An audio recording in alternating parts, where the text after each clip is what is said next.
అలా కాదు. ఇప్పుడు వాళ్ళు ఆ రోజు ఉంటే పెన్షన్ లేకపోతే లేదు. సరే ఆ వ్యవస్థను ఏదో సమాంతర వ్యవస్థను తీసుకొచ్చి డేటా అంతా వాళ్ళ దగ్గర పెట్టుకొని వాళ్ళ దగ్గర ఫోనుల్లో పెట్టుకొని అంతా ఆడించారు ఇప్పుడు వరకు యంత్రాంగాన్ని అంతా.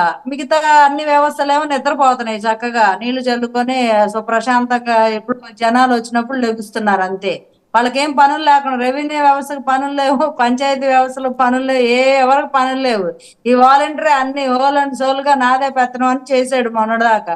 సరే వీళ్ళు కంప్లైంట్ ఇచ్చినప్పుడు ప్రతిపక్షాలు వాలంటీర్స్ ను ఉపయోగించకూడదు అని ఇచ్చినప్పుడు 2 నెలల క్రితమే తెలిసింది. గవర్నమెంట్ అప్రమత్తం అవ్వాల్సిన అవసరం ఉందా లేదా, దీని మీద కూడా రాజకీయం చేయాలనే దుర్బుద్ధి ఉండబట్టే వాళ్ళు ఇప్పుడు వరకు ప్రతి మంగళవారం బాండ్లు పెట్టి తీసుకొచ్చే సంక్షేమ పథకాలు ఇచ్చే జగన్మోహన్ రెడ్డి గారు ఎందుకు పోయిన వారం బాండ్లు పెట్టి అప్పు తీసుకురాలేదు?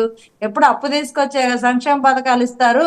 ప్రతి మంగళవారం ఆయన పెట్టిన బాండ్లు అత్యధిక వడ్డీ రేటుకి పెట్టిన బాండ్లు అంతా రిజర్వ్ బ్యాంక్ రిలీజ్ చేస్తుంది ఆ లిస్ట్ ని.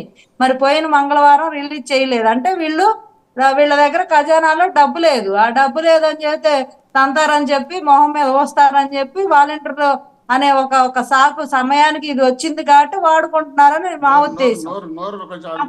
యాక్చువల్ గా సరే డబ్బులు ఉన్నాయనుకోండి, మీ దగ్గర డబ్బులు పుష్కలం ఖజానాలో డబ్బులు ఉంటే పంపించడానికి సచివాలయ సిబ్బందులు ఉన్నారు, విలేజ్ రెవెన్యూ ఆఫీసర్స్ ఉన్నారు, విలేజ్ రెవెన్యూ అసిస్టెంట్స్ ఉన్నారు, మరి పంచాయతీ రాజ్ వ్యవస్థ ఉంది, సర్పంచులు ఉన్నారు, ఇంతమంది ఉన్నారు. ఏం పంపించవచ్చు కదా. డేటా అంతా మీ దగ్గర కలెక్ట్ చేసుకొని పెట్టుకున్నారు.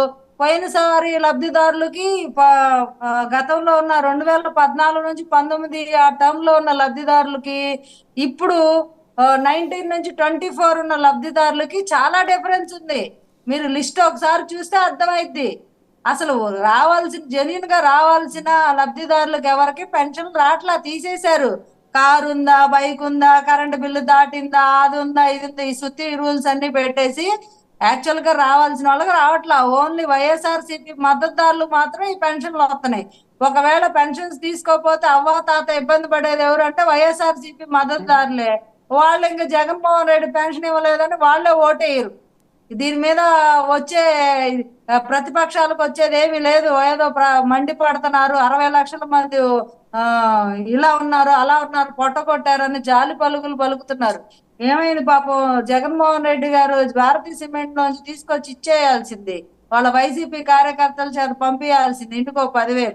ఎలక్షన్ మూమెంట్ గా పండగ చేసుకుని ఎలక్షన్ తోఫాలా పంపించాలి కదా. పిఠాపురంలో పోయి ఇమ్మను, పెద్దగా స్వచ్ఛత సేవ చేసేవాడు కదా, పెద్దగా రైతు కదా, పెద్దగా సొంత డబ్బులు